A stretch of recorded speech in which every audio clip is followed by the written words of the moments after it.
Morning peeps, good morning everyone. How's everyone doing? Hopefully you guys are all doing well. Don't forget, if you're new to the channel, like, share, subscribe. Ade Gman is up. As always, I'll put the link up here somewhere. We spoke for about an hour, so it's a long one. We covered so many different subjects. If you haven't watched it, please go and give it a watch. Because we went long on the podcast, we weren't able to do the Q&A. And I am conscious of the fact I've asked you guys to send in questions a few times and we've not been able to do them. So I'm going to do the Q&A myself straight after this video. I know the questions were directed to me and G-Man, but yeah, I'm going to do it myself and the Q&A will be up later on today. All right, let's have a look and see what there is to talk about today. There's quite a lot to go through. Let's jump straight to the main topic of conversation. Terence Crawford versus the WBC, or should I say Terence Crawford versus Mauricio Sulaiman. This is fascinating. I love it. I love it. And I like the fact that Terence Crawford made that video on his Instagram yesterday to give the reasons as to why he's not paid the sanctioning fees. I am so on Terence Crawford's side on this one. It's crazy. Like, no one's going to convince me that the WBC are in the right here. No one. I am so pro boxer when it comes to this. And I've tried to kind of, you know, play devil's advocate and like, okay, try and reason with Mauricio Sulaiman, who I actually like. I speak to Mauricio Sulaiman quite a lot at events. But no, not for me. I think Terence Crawford's well within his rights to say, fuck that. I ain't giving you $300,000. Why? Like, why am I giving you $300,000? What for? And don't talk about my purse. Like Mauricio Sulaiman saying Terence Crawford made 50 million. What's that got to do with you? No. And what I like as well about Terence, he said, look, I gave the IBF money. I gave the WBA money. I gave the WBO money. We haven't heard any of those organizations moan about the amount Terence Crawford gave to them. They're like, oh, we'll take it. Because ultimately, what are they doing? Apart from strapping a belt around your waist, what are they doing? And we'll get to that as well. So he then tried to give the WBC that amount of money as well. They clearly said, no, we're not taking that. We want a bit more. And then they're like, okay, normally we take 3%, but 3% of 50 million would have been too much. So you know what? We'll give you, we'll allow you to pay us 0.6%. No. You will get what Crawford wants to give to you. Because what do you do? I need to understand. You're not a commission, right? I mean, the fight was in Vegas. You're not Nevada State Athletic Commission, who look after the fighters' health and safety, who ultimately put the fight on, right? They're the ones that appoint the judges, right? You're not the broadcaster, which was Netflix. You're not the person paying for the fight, which was Turkey, right? So what exactly are you doing? What exactly are you doing? Now, if I felt the WBC over the years had been perfect with the way in which they run their organization, I might have said, you know what, no, okay, look, if this is the agreed amount, this is the agreed amount, because they do A, B, C, and D. Like, they make sure that fighters who are champions fight the mandatories. They make sure their ranking system is spot on. They make sure that you can't jump the queue. I don't do any of that. Like, you think of how long Canelo had that WBC super middleweight strap, and think of how long David Benavidez was mandatory. Didn't force a mandatory on Canelo. Why didn't they force a mandatory on Canelo? Because ultimately Canelo is a big cash cow for them. If they're getting 3% of Canelo's fees, you would want Canelo to be champion for as long as humanly possible. And so they've done this plenty of times. I can go down years of times that they've not forced mandatories on the big cash cow. For years. So I am firmly on Terence Crawford's side on this one. What do they do? Like, someone needs to tell me what they do. Because ultimately, again, the commission do the majority of things in terms of you put a fight in Vegas, it'll be the Nevada State Athletic Commission. They will appoint the judges. I mean, one thing they do, I guess, is that clean boxing program thing with VADA. But I'm pretty sure, and I stand to be corrected, that it's the fighters that pay for that as well. So what do they do, people, that they think that they can just go and take a percentage of a fighter's purse? Nah. And look, the green and gold belt is Obviously, it's very prestigious. For me, it's the best belt in boxing. I sometimes kind of battle with that in the Ring magazine belt. But that doesn't mean you can just take the piss. It really doesn't mean you can do whatever you want to do, that you can just make up a percentage, that you can ask for a fighter for a percentage of their purse. No. And all this as well, like this thing, like surely before a fight, if you are going to take a percentage, surely that has to be written down, contract, lawyered up. Like, I'm surprised if you, that's why it's even more crazy. It's the wild, wild west. Like surely if this is the percentage you're going to take from Crawford, it's okay, Crawford, you know, in order to have this undisputed fight, which is very prestigious, this is the percentage we're taking from you. And Crawford signs it off before the fight's even done. In fact, before his purse is even given to him, that percentage is already removed. The fact that you are waiting on Crawford just to pay you, big WBC for me is wild within itself. So, no, I think that all of that sanctioning fee thing needs to be looked at. I'm never going to say bin the belts. I know my boys, Nick Pete and Adam Cattrall, say bin the belts and fight disciples. I wouldn't say that because the belts do mean something to the fighters. I speak to fighters all the time and it means something, especially if you are that guy, right, or girl that has a chance of winning the world title. You want to win the world title because ultimately you've seen your heroes win them and that's what you want to do. If you're a girl, you've seen Katie Taylor and Clarissa Shields and you're like, no, I want a bit of that.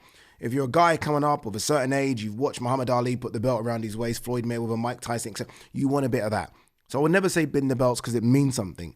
But all this sanctioning fees and allowing fighters to skip the queue and mandatories not being forced and some fighters being stripped because ultimately they have no value to your organization in terms of who they are. Nah, it needs to be looked at. And maybe it takes a fighter like Terence Crawford, who is one of the most known fighters in the world, to say something. I've had a look at Terence Crawford's Instagram and the amount of support he's getting from people like, what? There'll be some people, yeah, that don't even, non-boxing fans that don't even understand the idea of paying for your trophy. Understand what I just said there. Do you know how crazy this is?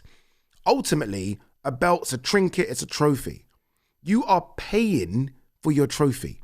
Do Premier League footballers pay when they receive their Premier League medals or their FA Cups or the What? Do NBA players, when they get that trophy, pay to receive that trophy?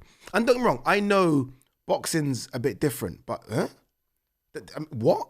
Think about that for a second. Are you paying, once you get that trophy, once you get an Olympic medal around your waist? It's a bit different because obviously it's amateur, but let's just play that game. Are you then having to pay the IOC for wearing that trophy or wearing that medal? It's kind of crazy. And that's where boxing needs to be looked at. Like, it's kind of, you win something and you have to pay for it? Nah, not the boxer. Promoter might have to get involved in it. The broadcaster might have to get involved in it. The Athletic Commission might have to get involved in it because ultimately the Athletic Commission do make money from events being held in their area. Why should the fighter pay for winning a trophy? Why am I paying you for winning a trophy? No. It's never been about the belts making the fighters. It's about the fighters making the belt. The fighters have made the organizations. Again, me growing up, seeing Mike Tyson with that belt, it kind of made me understand what the WBC was. It's the fighters that make it, not the sanctioning bodies. So I'm sorry, as much as, again, I get on with Mauricio Suleiman and I love him, and I love what I love the fact that he's made his organization, or his father made his organization the number one organization. You can't take the piss. You can't take the piss. All right. Virgil Ortiz Jr. has a lot to say and his own place to spread the word. Yeah, he's desperate now for this Boots Ennis fight. And I like the fact he's called out Boots. He's like, 1 second. So you came into the ring after my fight, my very, very good win against Erickson Lubin, right? Maybe a career best win for Virgil Ortiz. You went nose to nose with me and have not yet had an offer? I'm sorry, what? So you came into my domain after my win. I didn't come into your domain. I didn't do that after your win. I didn't do that. I stayed away. I concentrated on my fight. You came ringside with your promoter and you went nose to nose. You're saying you're going to do this, you're going to do it. We've not had an offer yet, dude. So what's going on here now? Do you want the fight or not? This is what I don't like when all people do this. I don't like it. And don't get me wrong, I was very excited when I saw Boots in the ring. I was like, oh my God, it's going to go down. now what? Are we going to get some contracts? Are we going to get this ball rolling? Or is it just talk? Because right now it's just talk. And yeah, talk doesn't get us fight fans excited. We need to be excited by fights actually happening. Frank Sanchez, Richard Torres Jr. ordered for IBF title eliminator. No one wants to fight Frank Sanchez. Now, how many people have gone, like, this must be the 5th or 6th opponent. We'll wait to see if Richard Torres does it. You know, Frank Sanchez, the risk reward just isn't worth it. Like, he brings no value at the moment to a boxing ring. Like, let's be honest, none. Zero. Like, I'd be surprised if Frank Sanchez even has somewhat of a small fan base. And this isn't just being blunt here. Maybe I'm being a bit too brutal, but it's true. I'll be surprised. So look, he's very, very good and brings no value. So you ultimately know you're not going to get paid to fight him. You know, I don't know. I honestly, again, it shows the want for people to fight for these belts. Like, ultimately, it's an IBF title eliminator. You win, you're in line to fight Usyk. People like, don't care. I just want to get paid, and you don't get paid fighting Frank Sanchez. What else have we got here? A WBC promises Conor Benn winner of Ryan Garcia, Mario Barris. This is what I'm talking about. All of this. So this is my issue. So let's address the Ryan Garcia one. So let me understand this. Ryan Garcia, this is where you know it's all over the place. So Ryan Garcia beat Devin Haney. It was turned into a no contest because he had PEDs in his system. He got banned for 12 months, served his ban, had a big money fight at Times Square, lost that to Rolly Romero. He's now fighting for a world title. Huh? In what world does any of that what I just said make sense? In what world? That's very difficult when you hear this to kind of like to stick up for the WBC. When what argument is going to be put forth from Mauricio Solomon to justify that? What argument? None.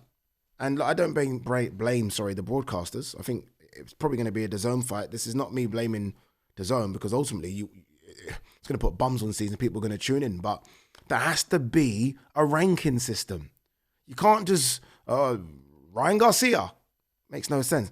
Conor Benn's not fought at a welterweight for 4 years. Like, again, like can he not have a knock against someone first? Like, no. Jaya Pataya, Hussein Sin Cara to be shown by UFC Fight Pass. I don't know what's going on here. Is he not a DAZN fighter? I don't know what's going on. Inoue Nakatani lined up for May 2026 at Tokyo Dome. How big's that venue? Now we're talking. See, now we're talking. No complaints here. Love that. Tokyo Dome. How big are you? 55,000. Jesus Christ. I actually have never been to Japan. Your boy is going to want to go Japan now because that's going to be something special. What I don't like, I hate this because both of them have got fights. They should win December 27th, but I would have preferred that information to come out December 28th. Let them both go through their fights unscathed, but look, they'll be good. They'll be good. Oh, this is interesting. Investigation. This is very interesting. Is sparring boxing's secret killer? Wow. What a question, huh? What a question. Probably yes. Probably yes. Like, obviously the gloves are bigger and you wear headgear, some fighters. But ultimately, you are doing more rounds sparring than you are in the real fight. You're doing way more rounds of sparring, way more. Some fighters do hundreds of rounds. Hundreds. Did you hear me? Like, that has to take something out of you.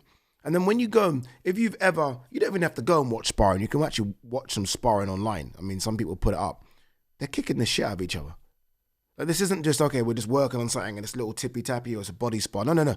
They're hurting each other because they almost want to, with each other, they almost want to make a statement to the other. Like, I bashed you up in sparring. So it's a real fight, but with headgear and bigger gloves. Not that much bigger, by the way, but bigger gloves. It's a really good point, this. I'd love to speak to a trainer about this, like a few trainers, like a trainer roundtable, and ask that question. Because there must be something about not killing yourself in the gym, but there also must be something about iron sharpening iron. I don't know, it's a good point. Anyway, guys, girls, peace and love.